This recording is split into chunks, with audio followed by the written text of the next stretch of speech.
오늘은 믿음의 칼날이 불안을 끊어낸다. 믿음의 칼날이 불안을 끊어낸다 라는 제목으로 함께 말씀 나누도록 하겠습니다.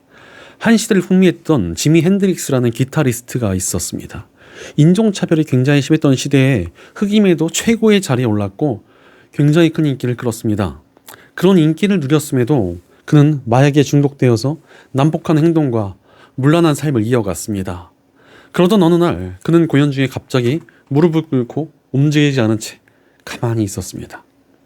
그러자 관객들이 당황해하며 웅성거리다가 점점 정적이 일었습니다. 그때 지미 핸드릭스가 이렇게 말합니다. 여기에 참된 평화를 아는 사람이 있습니까? 나를 좀 만나주십시오. 그러나 아무도 그의 초청에 응하지 않았고 며칠 뒤 그는 약물 중독으로 27살의 젊은 나이에 세상을 떠났습니다. 그런데 지금 이 현대 사회를 살아가는 많은 사람들의 마음속에 이러한 비슷한 질문이 있습니다. 참된 평화를 아는 사람이 있습니까? 나에게 참된 평화를 좀 알려주십시오. 정말 많은 사람들이 불안에 시달리고 있습니다. 알 수 없는 미래, 급변하는 세상, 전쟁의 위협, 마약의 위험성, 경제적인 위기 등등 수많은 걱정거리가 우리들의 삶에 가득합니다. 그런 정말 너무나 많은 사람들이 불안에 시달리고 괴로워하고 있습니다.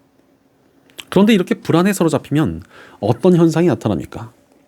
일단 굉장히 예민해집니다. 작은 문제나 걱정거리들도 굉장히 크게 느껴집니다.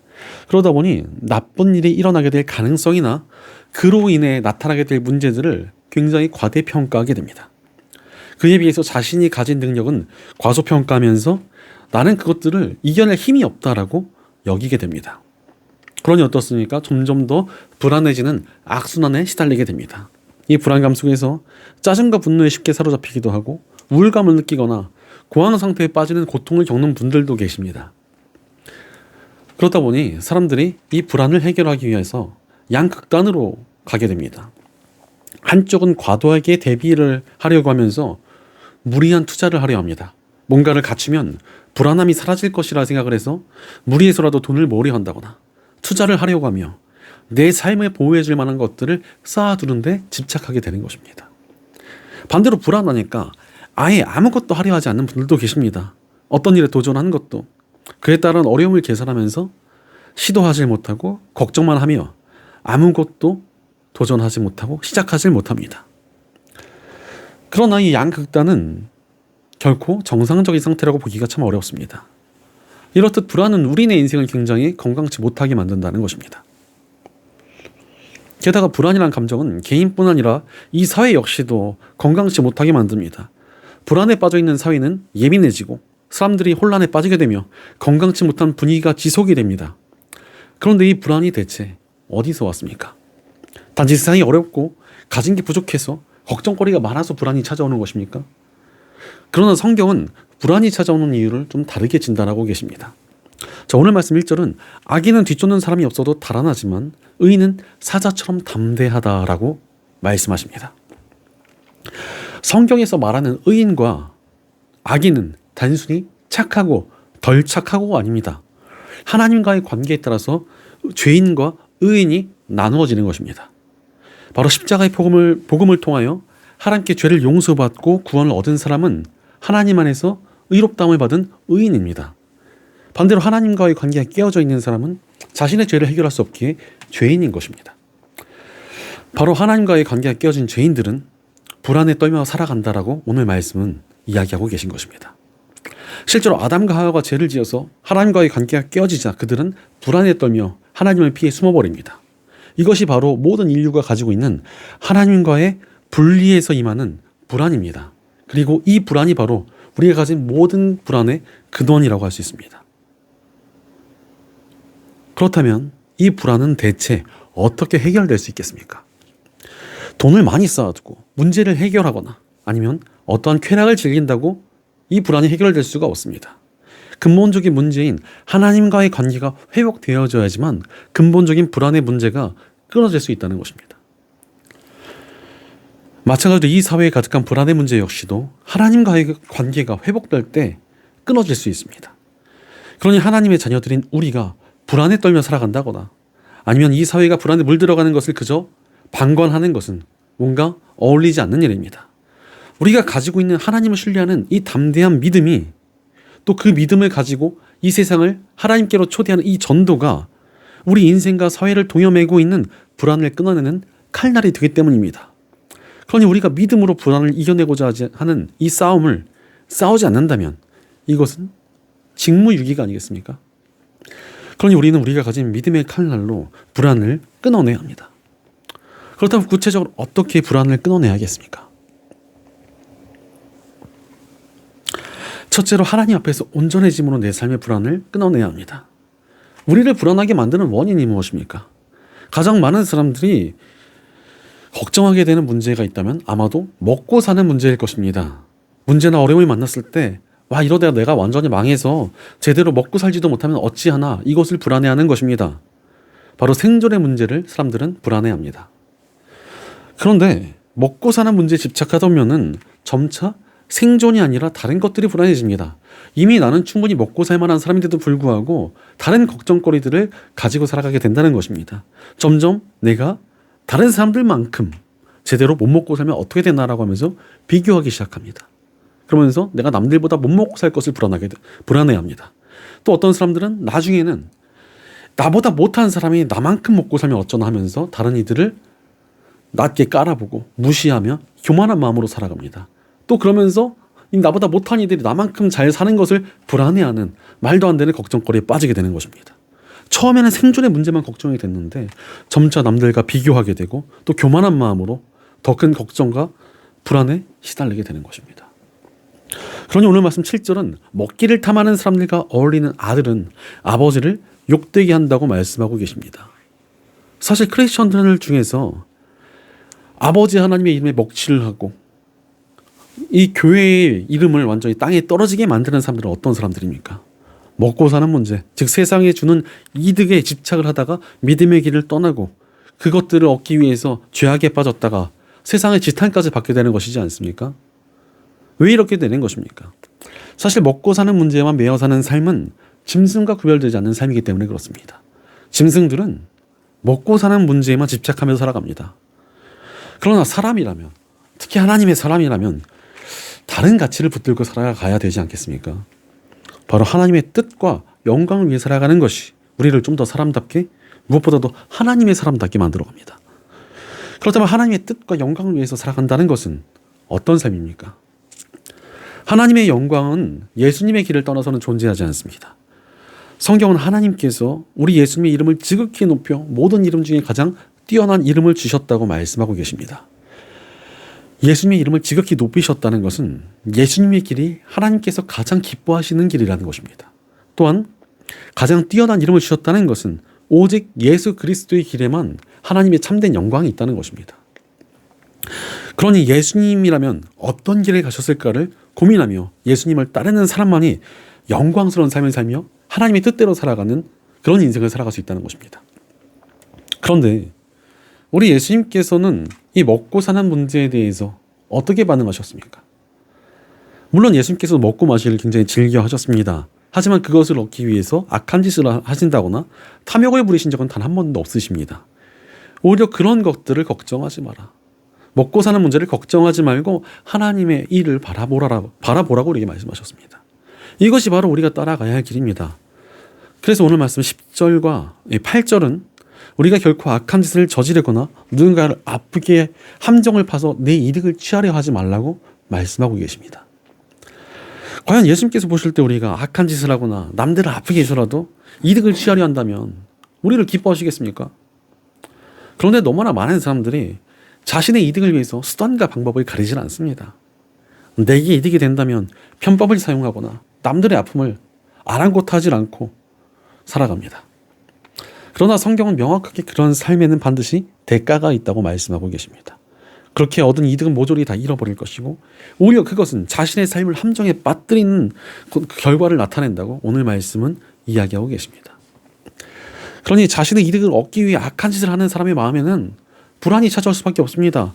육신의 판단으로는 더 이득을 줄 것이라 여기면서 악한 길을 택했으나 영혼은 지금 심판과 징계의 길로 가고 있다는 것을 느끼기 때문에 마음 한구석이 불안해질 수밖에 없는 것입니다. 그러니 우리가 어찌 해야 되겠습니까? 나의 이득에 대한 집착을 내려놔야 됩니다. 자, 오늘 말씀 11절은 부자는 스스로 지혜롭게 여기나 슬기로운 사람은 그의 속을 꿰뚫어 본다고 말씀하고 계십니다. 사실 이득에 대한 집착이 우리의 시야를 가립니다. 영적으로 살지 못하게 만들고 물질 세계에 집착하는 삶을 살게 만듭니다. 그러니 영적인 시야를 완전히 잃어버린 채 살아가는 것입니다. 그런데 눈을 가리고 길을 걸어가면 어떻습니까? 굉장히 불안하지 않습니까? 이것이 바로 이득에 집착하며 살아가는 삶이 불안한 이유인 것입니다. 영적인 시야가 없으니 영적인 불안이 그의 마음속에 파도처럼 몰려오는 것입니다. 반대로 이득에 대한 집착을 내려놓고 하나님을 붙들면 오늘 말씀처럼 통찰력이 생깁니다. 믿음의 눈이 열릴 때 탐욕은 죄를 낳고 죄는 또 하나님과의 관계를 파괴하며 깨어진 하나님과의 관계가 우리 마음을 불안하게 만들고 우리 삶을 파괴한다는 것을 깨닫게 됩니다. 그러니 믿음의 눈이 열려질 때 우리는 이득에 집착하지 않게 됩니다. 이득에 집착해봐야 오히려 그것이 더 고통을 준다는 것을 알기 때문입니다. 그러니 이득에 대한 집착을 내려놓고 우리는 믿음의 칼날로 불안을 끊어내야 합니다. 그럼에도 불구하고 참 많은 크리스천들이 이득에 대한 집착과 탐욕을 끊지 못하고 살아갑니다. 왜 그렇습니까? 우리는 자꾸 믿음을 깊이가 아니라 크기로 판단하는 경향이 있기 때문에 그렇습니다. 예를 들어서 기도를 오래 하고 헌신도 열심히 하며 헌금도 많이 하면 일단 그 사람은 교회의 기둥이자 영성이 있는 사람으로 대접을 받을 것입니다. 그러나 오늘 말씀 9절은 귀를 돌리고 율법을 듣지 않으면 그의 기도마저도 역겹게 된다라고 말씀하십니다. 온전한 마음이 없이 영적인 행위만 잔뜩 한다고 하나님의 기쁨이 될 수 없다는 것입니다. 아무리 신앙적인 행위를 열심히 한다고 하더라도 그의 마음속에 하나님을 진정으로 사랑하는 마음이 없고 오히려 그런 행위를 통해서 나의 이득을 얻고자 하는 것에 그친다면 온전한 믿음이라 보기 어렵다는 것입니다. 실제로 신앙생활을 한다고 하는 사람들 중에서도 신앙생활을 열심히 하는 이유가 하나님이란 이름의 신에게 그 신의 마음을 내가 얻었어. 그 신이 내가 바라는 소원들이나 내가 원하는 이득들을 주게 만드는 것이 목표에 불과한 사람들이 얼마나 많은지 모릅니다. 그런데 더 슬픈 사실은 그들의 마음속에는 그 신의 이름이 굳이 하나님이 아니어도 괜찮습니다. 나의 소원과 나의 이득을 주기만 한다면 누구라도 상관이 없습니다. 어쩌다 우연히 걸려서 하나님이라는 이름의 신을 지금 따르고 있는 것입니다. 그 신이 가장 효과가 있어 보이니까 효험이 있어 보이니까 그런 말도 안 되는 행위를 하면서 이것이 믿음이라 착각을 합니다. 더 안타까운 사실은 그 사람이 가진 마음이 어떻든 기도든 헌신이든 헌금이든 물량으로 때려 박는 사람들이 칭찬을 받고 칭송을 얻습니다. 게다가 그런 방법을 통해서 세상의 이득과 성공을 얻으면 복받고 응답받은 믿음의 승리자로서 더욱 칭찬을 받으니까 사람들이 더더욱 탐욕을 제어하지 않습니다. 그러자 사람들은 점점 더 하나님과 가까워지고 닮아가는 깊이를 놓치고 있습니다. 그러니 믿음이 있다고 하면서도 탐욕을 놓지 못하고 그러다 보니 더 얻고 채우지 못하고 쌓아놓지 못해서 이것을 불안해하며 살아갑니다. 그러나 우리는 탐욕을 내려놓고 하나님과 깊은 관계를 맺을 때만 평안을 얻을 수 있습니다. 사실 우리 마음이 가장 불안한 큰 원인은 우리 마음속에 빈자리가 존재하기 때문에 그렇습니다. 하나님께서 인간을 창조하실 때 하나님과 함께 살아가도록 지으셨습니다. 그런데 죄로 인해 하나님과 멀어지니 우리 마음속에 빈자리가 생겼습니다. 허나 이 공간은 온 세상보다 크신 우리 하나님만이 채우실 수 있는 공간입니다. 그러니 세상의 모든 것을 다 가져와서 채우려 해도 그 자리가 채워지지 않습니다. 그래서 아무리 탐욕스럽게 이득을 쫓아도 그 마음이 공허하고 불안한 것입니다. 오직 우리는 하나님과 함께함으로 내 마음을 채울 수 있고 이 불안을 극복할 수 있습니다. 온 세상보다 크신 하나님께서 우리와 함께 하시며 우리를 보호하신다는 확신이 우리에게 어떠한 문제나 어려움도 이겨낼 담대함을 주기 때문입니다. 그렇다면 우리가 어찌 하나님으로 우리 마음을 채우며 탐욕과 불안을 끊어낼 수 있습니까? 복음 안에서 가능합니다. 우리가 나의 죄를 회개하며 예수님을 나의 구원자이자 주님으로 받아들일 때 영적인 대수술이 시작됩니다. 죄로 인해 망가졌던 우리 영혼이 변화되고 영적인 눈이 열려지며 하나님의 빈자리가 하나님의 영이신 성령님으로 말미암아 채워집니다. 그러니 복음의 능력을 굳세게 붙들 때 우리 마음은 탐욕을 이겨내고 하나님과 깊은 관계로 나아가 불안을 이겨낼 능력을 얻게 됩니다. 그렇다면 구체적으로 복음을 어떻게 붙들면서 살아가야 되겠습니까? 바로 회개에 있습니다. 오늘 말씀 13절은 자기의 죄를 숨기는 사람은 잘되지 못하지만 죄를 자백하고 그것을 끊어버리는 사람은 불쌍히 여김을 받는다라고 말씀하고 계십니다. 마음속에 탐욕과 악감이 쳐들어올 때 이것을 그냥 내버려두면 우리 마음은 망가집니다. 그러니 그 망가진 틈으로 불안이 슬그머니 들어와서 우리의 영혼을 파괴합니다. 그러나 계속해서 회개하는 것은 복음으로 인해 회복되어진 우리의 영혼을 지켜내게 될 뿐 아니라 더욱더 성장시키는 힘으로 작용하게 됩니다. 바로 내 안에 틈타드는 모든 죄를 회개하면 하나님과 점점 가까워지게 되고 그로 인한 탐욕과 불안 역시도 함께 녹아내리게 됩니다. 회개할 때 성령께서 우리 마음속에 정말 강력하게 역사하시기 때문에 그렇습니다. 이어서 14절 말씀은 두려워하는 마음을 가지고 살면 복을 받는다라고 말씀하십니다. 여기서 말하는 두려움은 이 불안과는 좀 다른 감정입니다. 마치 대자연의 장엄함을 보면서 느끼는 것과 같은 그런 하나님을 경외하는 마음을 뜻합니다. 크신 하나님 앞에 온전히 서겠다고 스스로를 꽉 붙잡는 그 경외의 마음, 그 마음이 우리 삶을 복되게 만든다는 것입니다. 하나님을 경외하는 마음으로 하나님 앞에서 어긋날 때마다 회개하며 돌이키면 우리는 점점 더 하나님과 가까워지게 됩니다. 그러니 죄와 탐욕을 이겨내고 우리 안에 임하시는 성령님의 평화를 누리게 되는 것입니다. 그러니 그 삶이 얼마나 복되어지겠습니까? 우리는 하나님을 경외하는 마음으로 온전히 서서 믿음의 칼날로 불안을 끊어내야 합니다. 늘 하나님을 경외하며 회개하는 이들은 칼날처럼 우리 마음속에 파고드는 모든 불안을 끊어내고 평안을 누릴 수 있는 힘을 얻게 됩니다. 일본의 성에 우구이스바리라는 마루가 있다고 합니다. 이 마루는 밟으면 삑 하고 새소리가 나가지고 적들이 몰래 쳐들어오는 것을 방지하는 효과가 있었습니다. 그래서 이런 마루를 장치해 둔 지도자들은 이전보다 훨씬 더 평안한 마음으로 잠이 들었을 것입니다. 우리에게 이런 장치가 있습니까? 나의 삶이 하나님 앞에서 어긋나는 것을 막아내는 회개의 장치를 우리 삶에 두어야 합니다. 바로 매일 우리의 삶을 돌아보는 시간이 필요하다는 것입니다. 특히 잠잘 때 그냥 핸드폰 하면서 지쳐 잠드시지 마시고 하루의 삶을 좀 돌이켜보시기 바랍니다.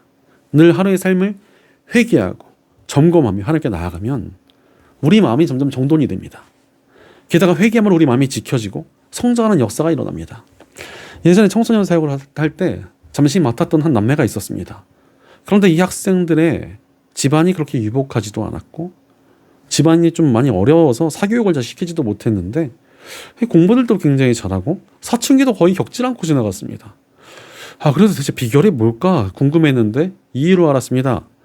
부모님들의 신앙이 굉장히 뜨거웠는데 이분들이 다른 건 몰라도 자녀들에게 날마다 자기 전에 자신의 삶을 돌이키고 회개하며 기도한 후에 잠자리에 들도록 철저히 훈련을 시켜놓았던 것입니다. 그러니 아이들이 매일 자신의 삶을 돌아보면서 하나님께 나아가니까 크게 엇나가질 않았고 어려운 가운데서도 평안을 누리며 성장했던 것입니다. 우리 삶도 마찬가지입니다. 예수님께서 우리에게 나를 따라오려거든 날마다 자기 십자가를 지고 따라오라고 하셨던 것처럼 날마다 우리의 삶을 온전케 하며 바로 서야 합니다. 그때 우리가 죄와 탐욕과 불안을 이겨내고 하나님 안에서 참 평안을 누리게 될 것입니다. 하나님과의 단단한 관계가 우리에게 참된 평안을 주기 때문입니다. 그러니 온전한 믿음의 칼날로 불안을 끊어내야 합니다. 하나님 앞에서 늘 온전히 서게 힘쓰며 날마다 바로 서서 하나님께서 주시는 풍성한 평안을 누리는 저와 여러분 되시기를 간절히 축원합니다.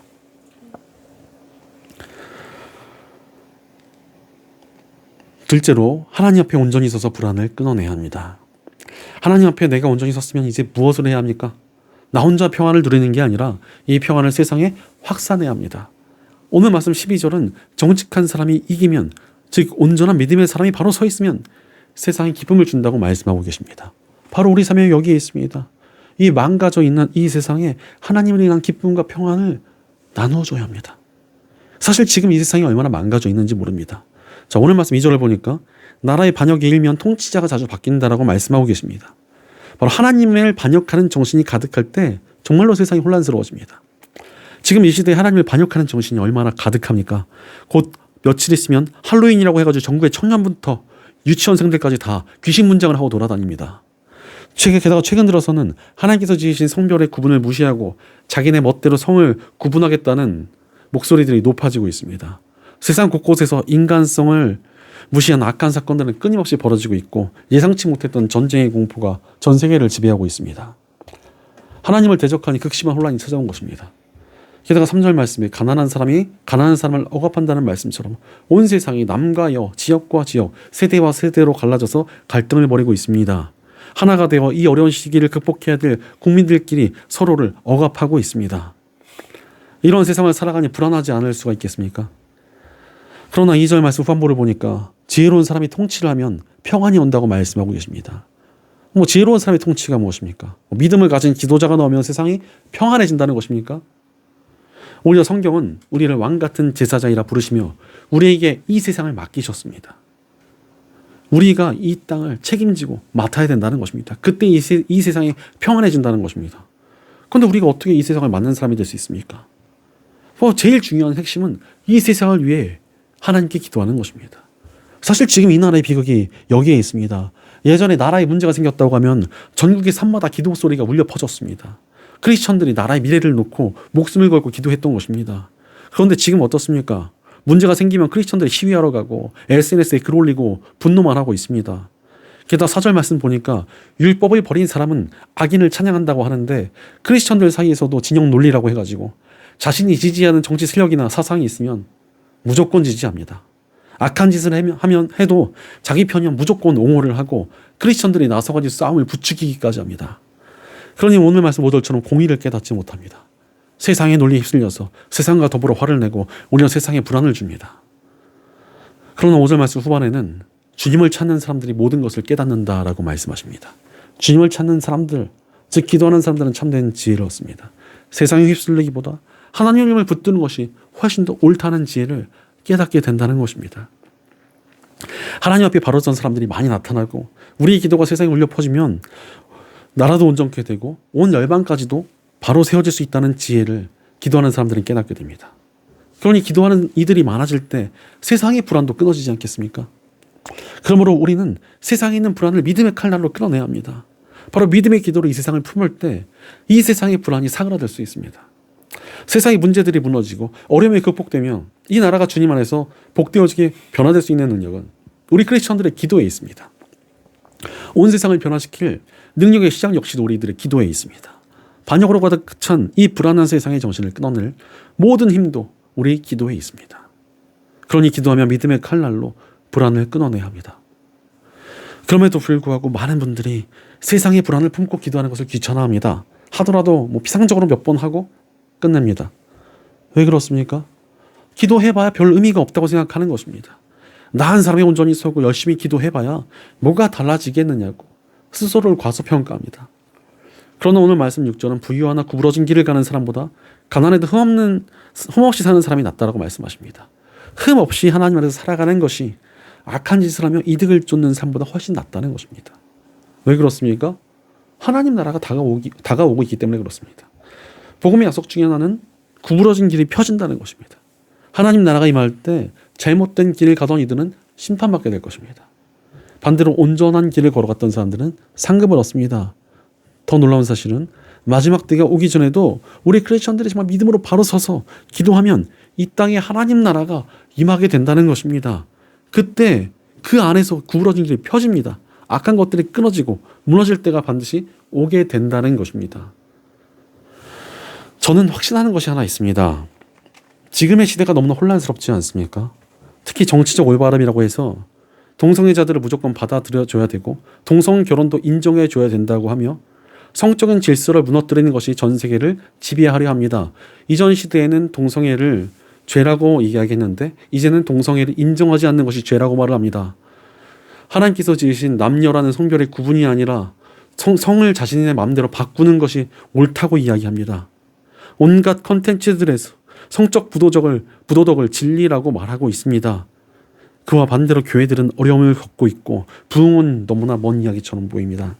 다시 부흥을 꿈꾸기는커녕 세상의 물밀듯한 공격의 교회를 온전히 지키기조차 쉽지 않습니다. 그러나 밤이 어두울수록 빛은 더 밝게 빛나게 되어 있습니다. 복음은 시대의 어둠이 짙어질 때 더욱 빛을 발했으며 진리를 잃고 목말라던 이들의 생명수가 되어 주었습니다. 이 시대의 짙은 어둠은 다시 한번 복음의 능력이 도약하기 위한 발판이 될 것입니다. 물론 이 어둠이 깊어질수록 문을 닫는 교회들도 사명을 떠나는 사역자들도 믿음에서 떠나는 크리스천들도 정말 많을 것입니다. 그러나 여러분, 모든 사상은 극에 달한 후 반드시 반대에 부딪힐 때가 옵니다. 그러니 이 악한 시대를 끝까지 견디다 보면 이 시대를 깨뜨릴 진리를 이 세상이 필요로 할 때가 반드시 옵니다.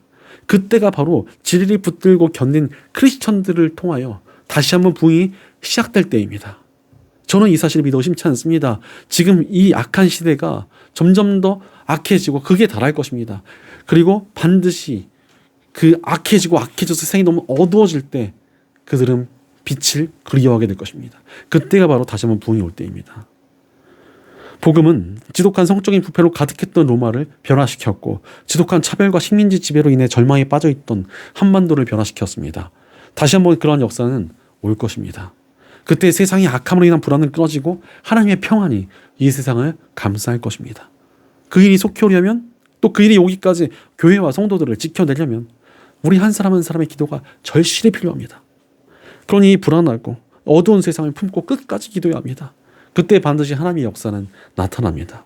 우리가 십자가의 복음을 통해 하나님의 자녀가 되었는데 왜 우리의 기도에 힘이 없겠습니까? 자녀된 우리의 기도는 세상을 뒤집어 엎을 능력이 있습니다. 예전에 마을 동산 너머에 교회가 하나 있었습니다. 교회에 가려면 동산을 넘어야 하니 다들 불편했지만 산이 있는데 이걸 어떡하겠습니까? 다들 어쩔 수 없이 참고 살았는데 새로 믿음이 생기신 분 하나가 믿음의 기도가 산을 옮긴다는 예수님의 말씀을 처음 듣고 기도하기 시작했습니다. 다들 말도 안 되는 짓에 비웃었지만 초신자가 괜히 시험 들까 봐 말은 못하고 있었습니다. 그러던 어느 날 교회를 맡고 있던 동산에 펜스가 둘러졌습니다. 이게 무슨 일인가 했더니 나라에서 개발 계획으로 인하여 산을 허물고 도로를 내기로 했다는 것입니다. 그러니 기도하던 이 초신자분은 정말 감격하며 하나님을 찬양했고 그들을 비웃던 사람들은 너무나 부끄러워했습니다. 이렇듯 기도에는 반드시 현실을 바꾸는 능력이 있습니다. 그러니 기도해야 합니다. 게다가 기도하다면 우리가 그들에게 참 평안의 복음을 전할 기회도 열려집니다. 기도의 능력이 만남의 축복을 주시며 구원의 역사를 이루어가게 하시기 때문입니다. 그러니 기도해야 이 세상이 변화될 수 있고 하나님의 능력이 나타날 수 있으며 우리가 놀라운 역사 가운데 쓰임받을 수 있습니다. 그러므로 이 혼란스럽고 어두운 세상을 품고 기도하며 믿음의 칼날로 불안을 끊어내야 합니다. 이 세상에 가득한 불안을 기도를 통해 끊어내고 이 세상의 변화를 일으키는 일에 쓰임받으며 하나님께서 주시는 풍성한 편을 확산하는 저 여러분 되시기를 간절히 축원합니다. 사랑하는 여러분, 평안을 누리고 확산하며 살아가고 계십니까? 이 세상에 넘쳐나는 불안은 가만히 놔둘 것이 아니라 끊어내야만 합니다. 내 안에 있는 불안을 끊어내고 세상의 불안을 끊어내야 합니다. 바로 우리는 믿음의 칼날로 불안을 끊어내야 합니다. 나의 삶을 돌이키며 하나님 옆에 온전히 서 있을 때 우리 인생의 불안은 끊어질 것입니다. 하나님의 자녀된 우리가 간절히 기도할 때 세상의 불안도 끊어질 것입니다. 지금 이 시대에 제가 오늘 초반에 말씀드렸던 이 지미 핸드릭스가 여기에 참 평안을 아는 분이 계십니까? 나를 좀 만나 주십시오라고 말했던 것처럼 안타까운 외침을 뱉는 이들이 얼마나 많습니까? 세상은 지금 우리에게 묻고 있습니다. 진정한 평안을 아느냐고. 이제 우리가 답할 때입니다. 그리스도 안에 있는 우리가 참으로 평안하다고. 영국의 설교자 마틴 로이드 존슨이 이렇게 말했습니다. 주님의 평안은 세상의 평안과 같지 않습니다. 세상의 평안은 왔다가 갑니다. 세상의 평안은 어느 순간 깨어질 수 있습니다. 그러나 주님의 평안은 영속적입니다. 영원한 평화입니다.